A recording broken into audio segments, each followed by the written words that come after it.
Hi, I'm Natasha Wilkes from High Performance Vets, and today I'm going to talk to you about dealing with stress. A little bit about me first. I completed the veterinary science degree in 1999 from the University of Queensland. I spent a few years in general practice in Brockhampton and then on the Gold Coast, and I also spent a few years working in the UK, which was a great experience. I'll be honest and say that I did find it towards the end. I found it challenging. I believe now looking back that I was certainly getting burnt out. It's a very fast paced in the UK. It was very, very busy practices. And I came back looking for a different experience and I worked in a different area apart from small animals. And I found that wasn't what I was looking for. My strength has always been people. I love people. I love working with people. So I actually went and completed a diploma of coaching, and I finished that in 2007. And then we had our family, and I came back working part-time, one day a week after I'd had my son. And I just found that everything I had struggled with when I was a new grad and a recent grad suddenly looked so much different to me. And that was a result of the coach training that I had and a change in my perception and a change in my mindset and just new skills that I had gained. So in 2011, I created High Performance Vets to help vets with what I had struggled with, because I know there are a lot of vets out there who do have the same issues. So I'm passionate about helping vets succeed in their career, thrive in their life, and how to overcome and cope with the challenges that we experience on a daily basis. In 2014, I completed a social and emotional intelligence coach certification, and I'm very passionate about all the new research that's coming through about positive psychology and neuroscience and how we can use this to help you succeed in your career. When I looked at the veterinary profession, I found that there was other things we certainly need to focus on for career success apart from your clinical and surgical skills. And they are very important. They're the foundation of your career. But I found that there's 5 other areas that certainly we need to pay a lot of attention to. Your mindset is very important. How you interact with clients, your communication and your influence skills. Employment, team skills, finding the practice that suits you. And income and discussing money is very important as well. But what about your well-being? It's all well and good to be succeeding in your career, but if you're not flourishing and thriving in the other areas of your life, then are you really truly getting the best from yourself? So Felicia Huppert has created this spectrum, which is a mental health spectrum, and I think this is really important, and this is what I like about positive psychology. We've found that if you look at the percentage of population and the psychological resources that people have, most people are in the moderate mental health area, the peak of the curve there.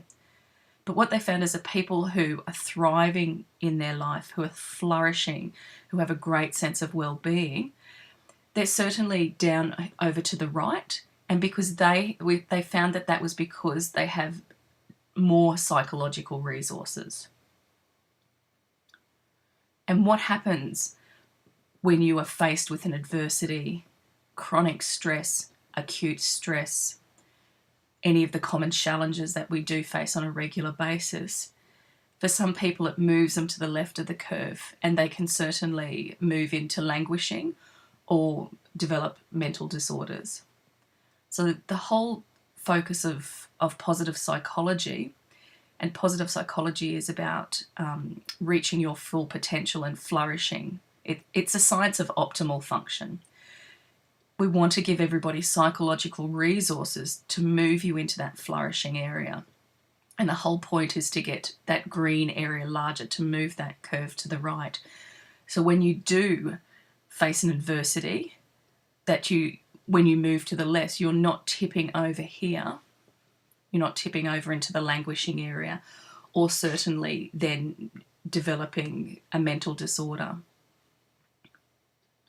So I want you to focus on developing psychological resources that can help you cope with the adversities and the challenges that we face on a regular basis. And sometimes it can be a daily basis in practice. So why should you worry about stress? It used to be that stress was, we would have some stress in our lives and we'd have some stress in practice. But now what's happening is a lot of people are continually stressed. There is so much more going on. There is so much more overwhelm. Clients expect so much more. From a practice perspective, you are asked to do so much more. You're expected to do so much more. So the stress levels are rising and there's continual stress. And this continual stress is contributing to the compassion fatigue, burnout, depression, and unfortunately higher suicide rates.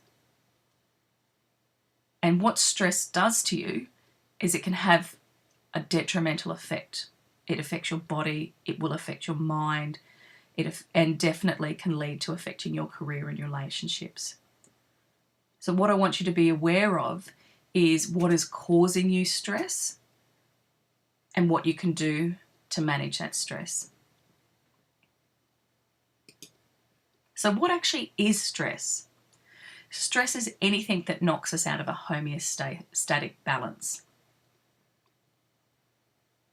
When do you think the last time that you actually felt that relaxed, calm state? For a lot of people, they can't recall.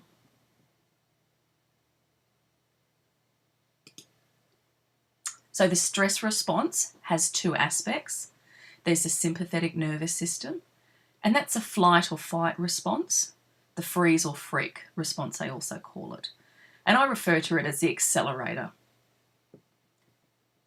So what happens is we have an event occur and we attach meaning to that event, and that sets off a stress response.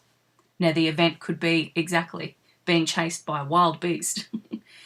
It could be driving in traffic and being cut off. It could be just waking up tired and having to get ready for the day. Or it can be dealing with a challenging case or a challenging client. There can be good stress, which is fantastic. And we release cortisol and adrenaline, and there are other hormones that are released, but I'm not going to talk about that at the moment. So we've got the accelerator that sets off the stress response. And then we've got the parasympathetic nervous system, and I refer to this as the brake, and this is rest and repair. And this allows our body to refuel, to rest and restore. And it's very, very important. We have this stress response that sets off, the cortisol and adrenaline and the other hormones. And then we have the brake, and the brake comes in and it calms the stress response or stops the stress response. And that is very important because you can't be stressed all the time. It just depletes your body. It depletes your brain. You become exhausted and you become fatigued. And what has happened is most people don't know how to apply the brake. We're continually on the go, this to do, that to do. We've got technology now which allows us to be, contacted all the time. We're always on Facebook, Twitter, the news, email. So what we have lost is the art of relaxation. We've lost the ability to be able to rest. And for a lot of people, they don't want to. It's a badge of honor to be busy all the time and to be frantic. And I think, unfortunately, we are seeing the side effects of this now. So there's a stress performance curve. And what they've found is you've got the quality of performance and you've got the level of arousal. So when you're down to the left of the curve there, obviously you're not doing much. And you want some stress. There is good stress. And that helps you to get that stress response off being good stress and it allows your performance to increase. And you'll have those days where everything's pumping and you just feel great and you seem to be in flow and you're on the top of your game. And that is fantastic. And that's what you want. You want to be at your peak performance as much as you possibly can. But if you look at the curve on the right, what happens is other things will come in that will tip you over to the right of the curve and tip you into exhaustion. And certainly it can be as simple as dealing with, a client who you're finding quite challenging, or it can be a challenging case. It can be just being sleep deprived. It can be thinking about something or getting worked up about something. It can be staff problems. So there can be many things that contribute to increasing your stress levels and that little bit extra that tips you over the edge. Now you will find you will fluctuate up and down this curve. What we don't want you doing is being to the right of the curve in the distressed area, and definitely we don't want you in the red area on a consistent basis, because if you're continually stressed, it leads to chronic stress, and if you're continually chronic stressed, you become fatigued, your performance decreases, so therefore you feel like you have to work even harder to get the same amount of performance, which then has a cycle of more exhaustion and more fatigue. And eventually, it's certainly chronic stress contributes to compassion fatigue, to burnout as well.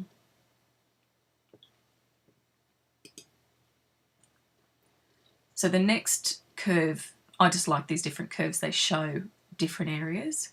What you've got to recognise is, as an experienced vet, your curve is totally different to a new grad or a recent grad. Or even if you're implementing or you're learning a new, say, surgical technique, something you're not 100% familiar with and you don't have that confidence and competence going yet. So with new grads and with recent grads, they're still learning, they're still integrating information, so their curve's a bit different. Their curve will be moved to the left. What that means is their peak performance occurs earlier and it doesn't take as much to tip them over into that distress area, and that can happen with lower arousal levels compared to yourself. Also, you'll find the peak of their curve won't be as high. Now, this actually may apply directly to you. And if you are a new and a recent grad, you can't compare your beginnings to somebody else's mastery.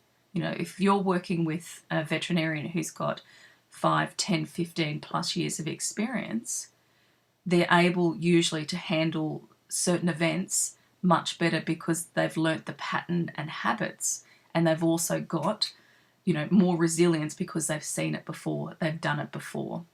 But when you're learning and when you're exposed to new things, you can continually be overloaded.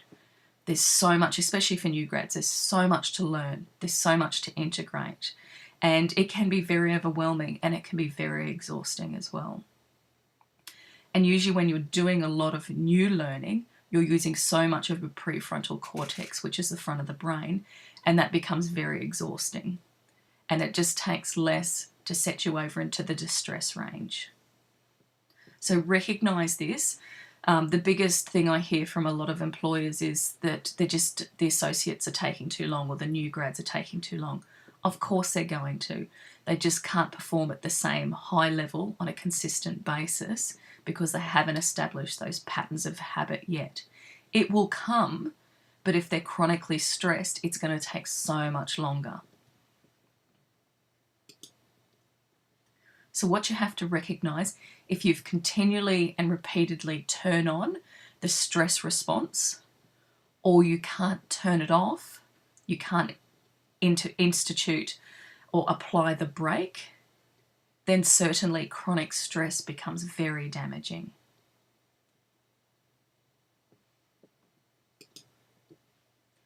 So in dealing with stress, I've just picked these 6. It's a very, very large area, and there's so many strategies and tools that I have that can help, but I just thought I would start with these at the beginning. So the critical 3: sleep, exercise, and diet. Sleep. What happens when you're stressed? Usually don't sleep.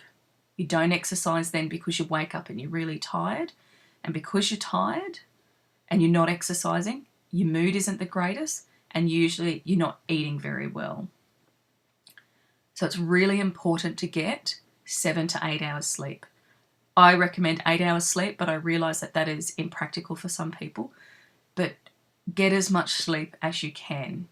And why you want sleep is it because that rest and repairs your body, and you want restorative sleep. So really good quality, relaxing sleep. So you wake up and you feel refreshed. If you wake up of a morning and you have to drag yourself out of bed, then you're sleep deprived. You either haven't had a good enough length of sleep, or your quality of sleep hasn't been the greatest. And that's why it's really important to establish sleep patterns. So you need to avoid technology for bed, if you can. Or what you need to do is institute a routine that helps your brain and your body relax so that you go into nice restorative sleep. And I recognize it's hard because a lot of the time, an 8-hour workday doesn't exist. Most of them are 10 or possibly 12 hours. And it has been found that after 8 hours, your performance definitely decreases. So by the time you get to that 12 hours, you're fatigued and you've got to go home, you've got to drive home, you've got to have dinner, spend time with your partners and loved ones. And if you're working a 12-hour day and you're traveling, say, another 2 hours, you don't have that much time left to sleep and spend quality time. But you need to get as much sleep as you possibly can. If you're missing out on an hour's sleep every day, by the time you get to the weekend, you're already 5 to 6 hours sleep deprived, and that's your sleep debt. So certainly when you get a chance, sleep in if you can. And I appreciate that's probably not an option if you've got young children, but sleep in, or don't be afraid to have a siesta and have an afternoon nap. Catch up on sleep when you can. Exercise is really important if you can in the morning, because I know days go pear-shaped and it's unlikely you'll be able to do it after work. But exercise in the morning is important, or actually going out in the sun, going out if you can get unfiltered sunlight of a morning. What happens is being exposed to the sunlight, it actually drops your melatonin level dramatically. And when you drop that level dramatically, your serotonin increases. And that's your mood. It's a mood neurotransmitter. So you're going to already feel better. If you exercise, they've actually done studies on the brain. Exercising, your brain is lit up after exercise. You feel so much better. And the point of this is to increase your resilience to stress. We can't avoid stress. Stress is always going to be there. What we can do is learn to what your triggers are, how to reduce the stress and how to manage it and how to cope with it better. Now, diet is very important. What happens is you get up, you're tired, you eat usually carbs because it makes you feel better, but it doesn't exactly set you up for the day. So it's really important to have a good diet. We have a profession, it's a brain profession. We need our brain working at maximum function. You need to feed your brain. And our brain needs glucose and it needs healthy fats. So make sure you're nourishing your brain. Lunch is so important. And what happens when we're busy is you skip lunch. You don't have time for lunch. And I've done it where you shove food down quickly and you get straight back into afternoon consults. So if you can, bring snack foods, bring healthy snack foods, nuts, or you can make up nut bars, avocados, anything little that you can quickly eat that certainly will give you energy at morning tea to get you through to lunch. Because a lot of the time we may eat at 5 o'clock or 6 o'clock in the morning and we're not. Who has lunch at 12 o'clock? It doesn't exist. And I must admit now I snack between the end of consults before starting surgery, and that will get me through till 2:30 whenever lunch is, whenever we finish, to be ready to start again in the afternoon. So if you don't do anything else and you pay no attention to anything else, at least try and sleep and get unfiltered sunlight of a morning, because that helps set up your sleep cycle for the next night. It's also important to evaluate what is contributing to your stress. So you have external factors and you have internal factors. So your physical, environmental factors. Are you living where you've got noisy neighbours or barking dogs, or do you just live a long way from work and you've got a long commute every day? Social interactions. That can be very stressful and challenging is dealing with people at work, within the team, or also personally, what's going on for you personally. Organisational is what's going on at work. Major life events, divorce, death, marriage. Getting married is just as stressful as anything else. Having children. So there's major life events that can go on that can contribute to your stress. And they've actually found that daily hassles is a big contributor. And what they've found is, there's a book I read about super stress, and it's very true. There may be no major thing that occurs, but we're highly stressed, or we tip into fatigue and burnout because of the continual hassles we have on a daily basis. So you may have stress at work, and then you may have team stress dealing with members of your team. You may have client stress. You may have financial stress, as in talking to clients about money. And then personally, you may have personal stress, relationship stress, parenting stress, school stress, study stress, and you may have financial stress. So we have all these layers of stress that aren't much individually, but they all sit on top of each other and they contribute to a continual stress response. And I've put my logo here because have a look in these areas. What is contributing to your stress in your professional career and in practice? Is it your mindset? Are you finding that you continually got a lot of negative thoughts? Is it that you've just become intolerant lately because you're fatigued? Do you lack confidence? Is it something to do with your clinical skills? And I'll talk about that in the next couple of slides. Is it clients? Are clients contributing to your stress? Is it your actual workplace? Or is it, a lack of income or talking about money? So internally, have a look. What's your lifestyle choices?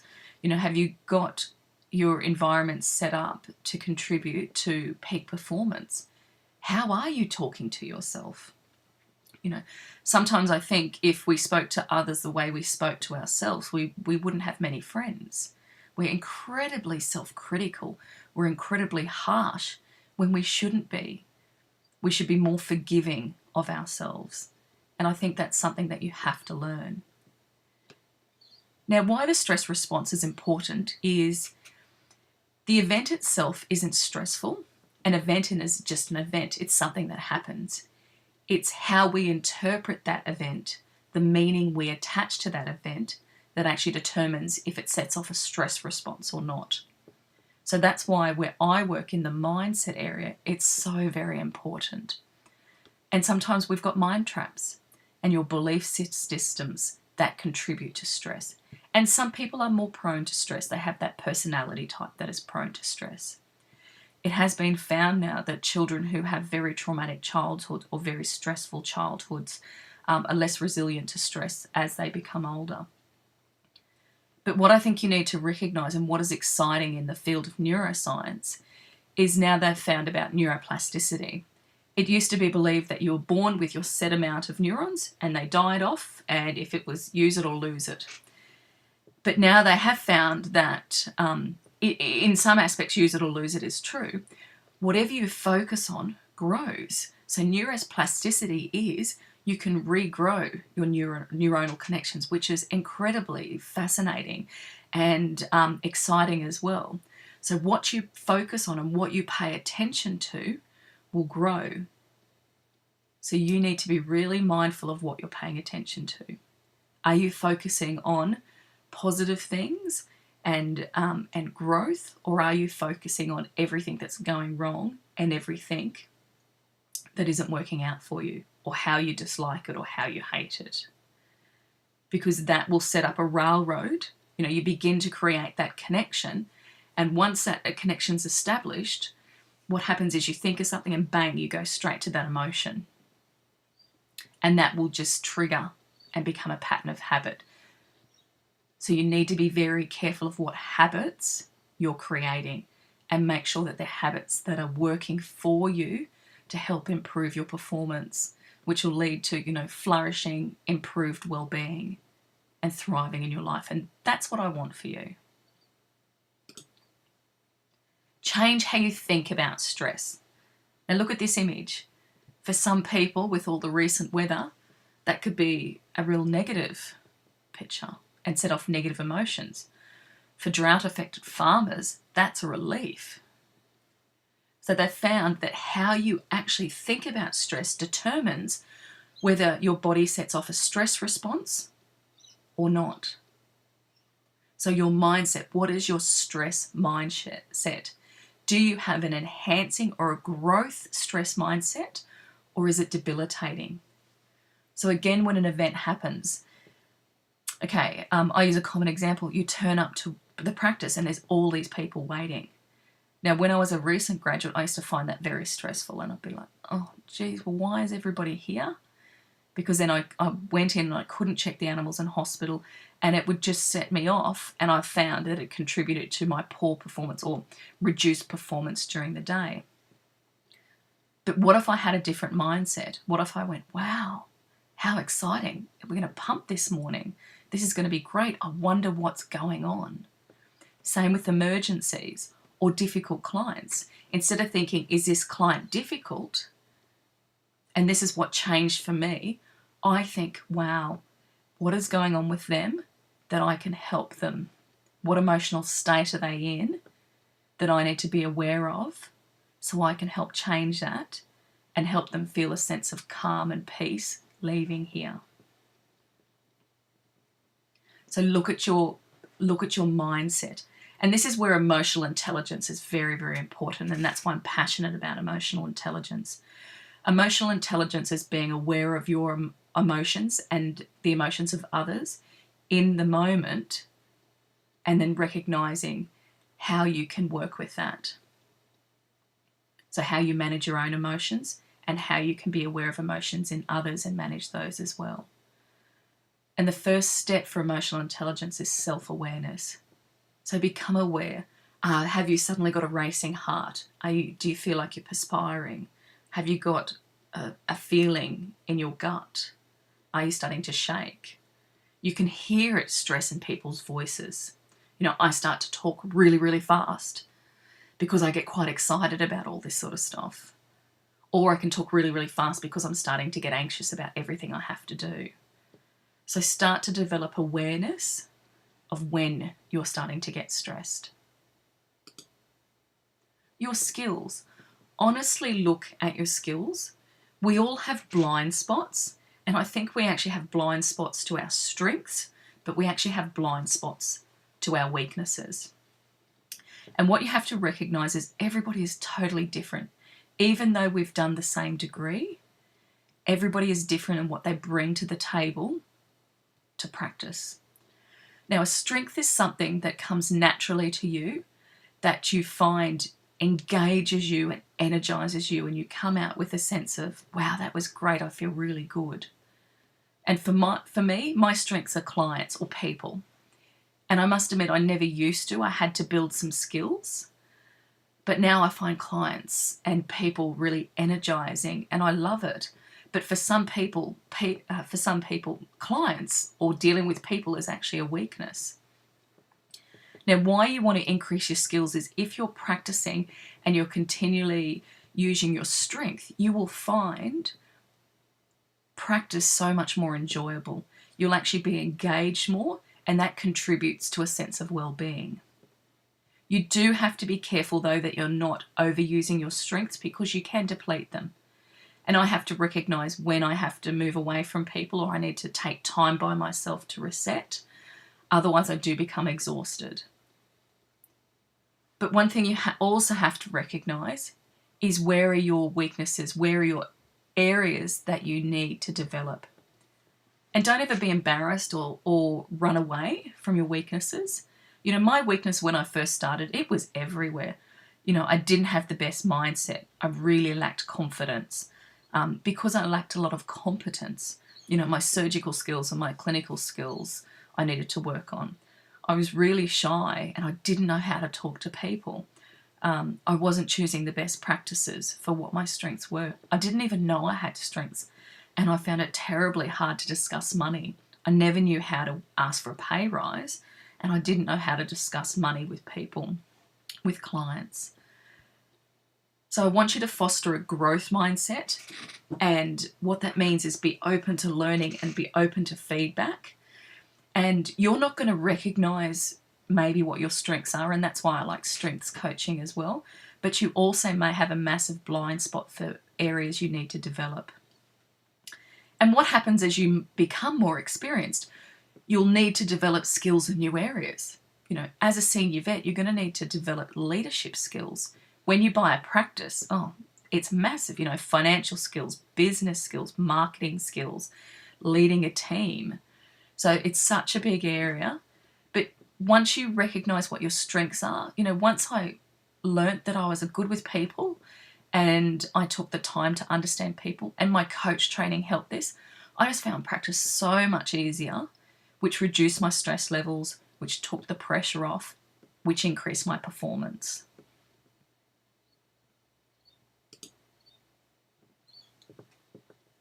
Rest and rejuvenation.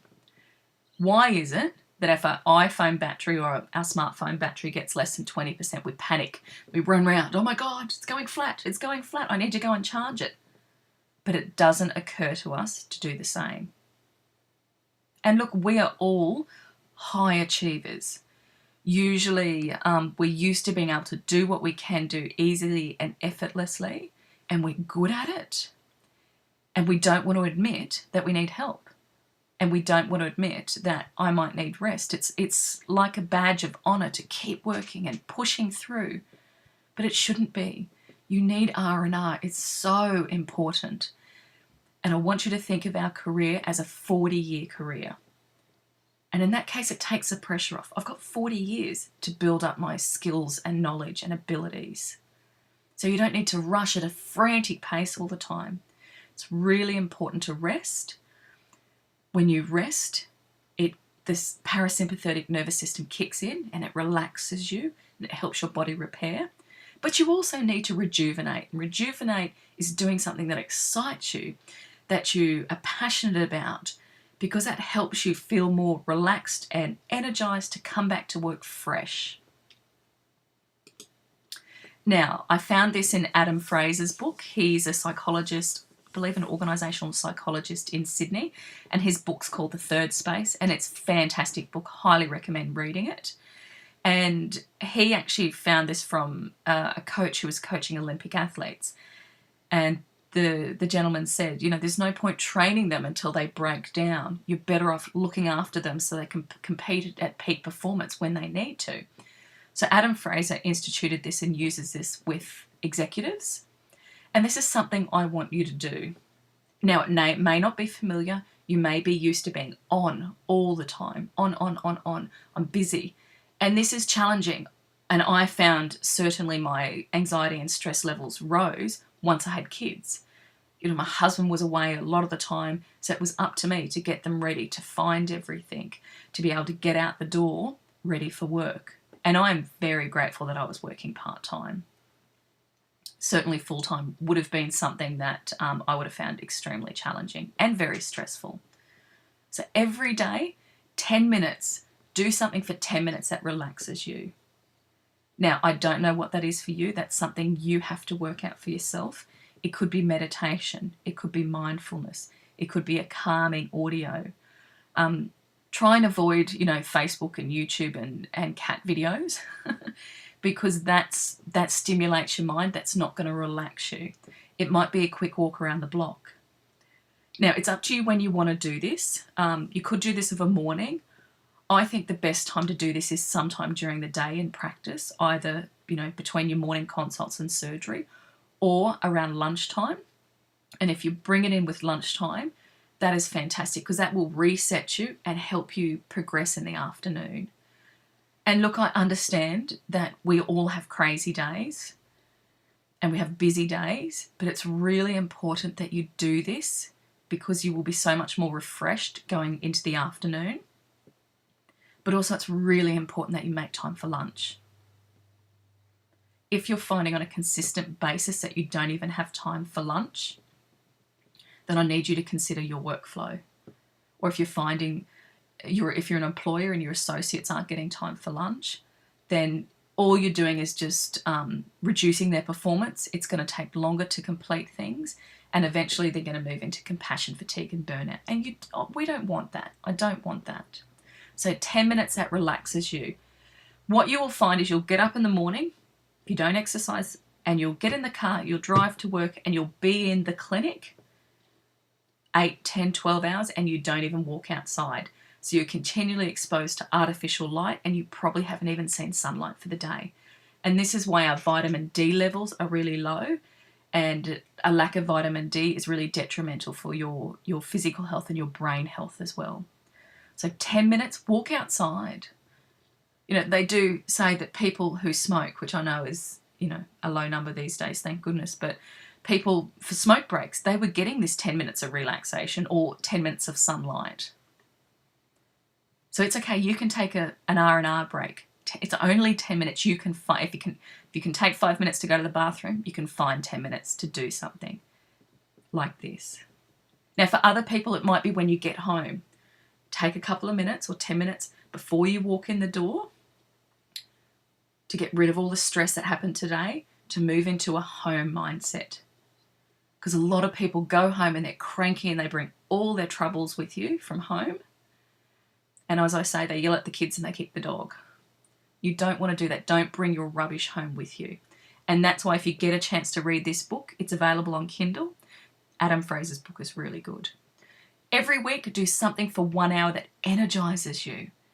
It could be cycling, it could be hiking, it could be catching up with friends, it could be a great, exciting movie.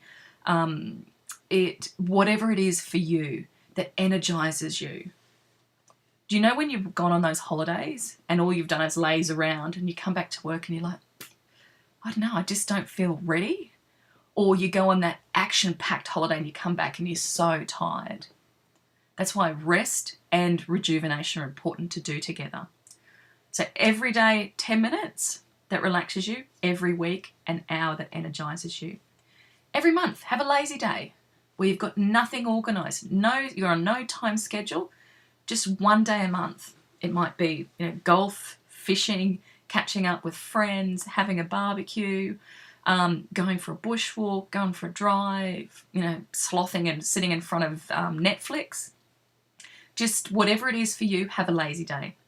Every quarter, take a long weekend where you just switch off, don't take phone calls. I would advise, and I do this, and this is hard for me, I'm always on technology, always on social media, always on the internet, researching, writing articles, doing stuff like this. So for me, I need to do this. And I'm grateful I've got kids in school because I'm forced every 3 months or every term, school holidays. And that's good. And we just have blah days. We just do nothing, or we go, you may not be able to afford to go away, and that's okay. Just turn everything off and do something where you relax. And every year you must take holidays. You need a minimum of 2 weeks. Take 2 lots of 2 weeks.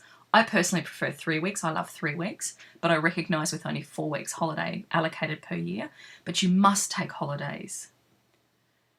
August, September is, for where we are in southeast Queensland, in this area, and Queensland, northern New South Wales, tick season. It's tick season, it's snake season, suddenly then it's skin season. So we know come August, September, through to Christmas, it's crazy busy. So make sure you take time over autumn, winter to take holidays. And take holidays and go and have some fun. Don't even think about work. If you're a practice owner, you have to set the practice up so you're not getting continual phone calls. Because if you're off work and you're continually getting phone calls, that's setting off your stress response, and you won't be refreshed coming back. And that's what's important. You want to take that amount of time so you come back and you're ready to come back to work and you're excited to come back to work. Because if you don't take holidays, you're eventually going to start to move into that fatigued area, which is the distressed area. And you may say, no, I'm not distressed, but I'm a bit fatigued. And then energy levels go down further, and your energy levels go down further, and you're continually releasing cortisol and continually releasing cortisol, and you become exhausted. Okay, the next one, I love this book. Again, if you get a chance to read it. If you don't, let me know and we can talk and I can explain this all to you. Flourishing, the whole point we want people to flourish, and we want them to thrive in their life. And this is a result of well-being. And your well-being is comprised of 5 elements. There was another slide that actually took out of it, but other people say there's another 5 elements on top of this. But I really like this, and it's referred to as PERMA. And I must admit, I do this with my children on a daily basis, because I recognise that there's so much more pressure and stress in our lives, especially for kids now. And, the anxiety and depression and suicide rate for teenagers has increased dramatically, and that's so unacceptable. So I'm already preparing my kids for life, to cope with adversity and cope with challenge, and also how to find the positive in their life. So PERMA, do this on a consistent basis. Try and do this on a daily basis. Positive emotions. What positive emotions did you feel today? What caused you to feel positive emotions? So you remember that event. Engagement. What did you do that engaged you today? An engagement where you've got a sense of flow. Look, in the moment, a lot of the time you don't realise you're engaged until after, but it's where time seems to stop and you're just fully engaged. You're using all of your resources. And look, it can be very stressful. You can come out of, it may be a complicated surgery or a difficult client, and you come out at the end and you're like, wow, I did that. That was excellent. And you might get a bit of a rush or a buzz, or it might be like, wow, I can do this. Positive relationships. Social support is the biggest predictor of good mental health. So you need to have positive relationships. If you're working in a toxic work environment where you don't feel that you can connect with anybody and you find it a very negative culture, then you need to really reevaluate that. So positive relationships within the practice and also externally. And I know it can be hard, when you've moved to a new area and you may not have any friends around. But that's why I'm so grateful for FaceTime and social media. Foster positive relationships. Catch up with friends. You will feel so much better, and have positive relationships at work. Meaning. What meaning do you gain in your life from your career and personally? What did you do that was meaningful today? And what did you accomplish today? So if you can do this on a consistent basis, what's happening is you're retraining your brain to look for the positive. Our brains are inherently wired to find the negative. It's what kept us safe, so we didn't get eaten by, tigers and everything like that as cavemen. But what happens is we're continually searching, our brain is searching for negatives to keep us safe. So you need to train your brain, you need to build neuroplasticity, you need to build new networks for the positive. And you do this on a consistent basis and you'll be like, wow, I did accomplish that today. Oh, that was meaningful. And I find with new grads and recent grads, they may not have many positive emotions because they're stressed and anxious. They will feel engaged because this is incredibly challenging. If they're new to the area, they may not have built positive relationships yet. And they definitely come out with a good sense of meaning. And depending on how they view their workday, they may have a sense of accomplishment or not. What I found when I was, dissatisfied in practice is I wasn't getting positive emotions anymore. I didn't feel engaged. I was bored. I did have positive relationships. I have many great relationships from all the places I have worked at. I didn't have much meaning in it anymore, and I didn't have a sense of accomplishment. So this is what I want you to look for on a consistent basis in practice, but also in your life. Got to remember is what we do isn't your whole life. It's what you do. What is really important is who you actually are. And you are so much more than being a vet. You're a partner, a son or a daughter. So there's, you're a friend. You have so many other talents and skills outside of our career. So nurture that other side of your life as well, because it's really important. Okay, just to finish up, Continual stress has many detrimental effects. Continual stress actually shrinks the neuronal connections in your brain. So instead of being this beautiful tree that's covered in leaves, it's like a winter tree. It's just bare. So stress will damage your brain. And you will notice your memory isn't as good. Your tolerance to stress isn't good. Stress isn't actually the event, it's how you interpret the event. So look at your mindset, the meaning you make about events. Be aware of where you are on the stress curve. If you find you're tipping over the right into the distressed area, calm, breathe. Take 5 minutes to go out and put an audio, a stress-reducing audio on, or just go out and just listen to the noises outside, or feel the wind on your face, and just calm yourself down. Change how you perceive stress. Yes, there will be stressful events, there's no doubt about it, but is it debilitating or is it growth? And go for growth stress. And this is what they're focusing now in the armed services, where a lot of people were coming back with PTSD, with post-traumatic stress disorder. They're now making them more resilient and changing the way they think so they grow from stress. Look at your skills that you need to build and work on them. There's nothing wrong with that. We will continually learn in this profession. And also build your other skills, your soft skills, as I call them, your emotional intelligence skills, self-awareness, communication skills, leaderships, resilience, team building, empathy. You must make time for R&R. And think PERMA. So I'm available for coaching. I do training in practices, and I do online training as well. So here are my details. It's my email address. Go to the website. You'll find I put a lot of stuff on Facebook, not so much Twitter, and I write a lot of great articles for many different areas. So currently coming up, in a couple of weeks I'm at the AVA, the PanPAC conference, and I'm presenting on understanding clients to increase compliance.